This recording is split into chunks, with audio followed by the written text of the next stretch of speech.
कुबेर का अहंकार। यह एक पौराणिक कथा है। कुबेर तीनों लोकों में सबसे धनी थे। एक दिन उन्होंने सोचा कि हमारे पास इतनी संपत्ति है, लेकिन कम ही लोगों को इसकी जानकारी है। इसलिए उन्होंने अपनी संपत्ति का प्रदर्शन करने के लिए एक भव्य भोज का आयोजन करने की बात सोची। उसमें तीनों लोकों के सभी देवताओं को आमंत्रित किया गया। भगवान शिव उनके इष्ट देवता थे, इसलिए उनका आशीर्वाद लेने वह कैलाश पहुँचे और कहा, प्रभु, आज मैं तीनों लोकों में सबसे धनवान हूँ। ये सब आपकी कृपा का फल है। अपने निवास पर एक भोज का आयोजन करने जा रहा हूँ। कृपया आप परिवार सहित भोज में पधारने की कृपा करें। भगवान शिव कुबेर के मन का अहंकार ताड़ गए। बोले, वत्स, मैं बूढ़ा हो चला हूँ, कहीं बाहर नहीं जाता।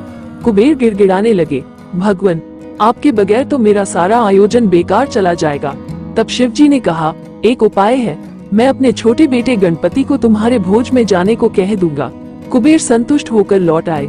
नियत समय पर कुबेर ने भव्य भोज का आयोजन किया। तीनों लोकों के देवता पहुंच चुके थे। अंत में गणपति आए और आते ही कहा, मुझको बहुत तेज भूख लगी है, भोजन कहाँ है? कुबेर उन्हें ले गए भोजन से सजे कमरे में। सोने की थाली में भोजन परोसा गया। क्षण भर में ही परोसा गया सारा भोजन खत्म हो गया। दोबारा खाना परोसा गया, उसे भी खा गए। बार बार खाना परोसा जाता और क्षण भर में गणेश जी उसे चट कर जाते। थोड़ी ही देर में हजारों लोगों के लिए बना भोजन खत्म हो गया, लेकिन गणपति का पेट नहीं भरा। वे रसोई घर में पहुँचे और वहाँ रखा सारा कच्चा सामान भी खा हुई गए, तब भी भूख नहीं मिटी। जब सब कुछ खत्म हो गया तो गणपति ने कुबेर से कहा, जब तुम्हारे पास मुझे खिलाने के लिए कुछ था ही नहीं तो तुमने मुझे न्योता क्यों दिया था? कुबेर का अहंकार चूर चूर हो गया।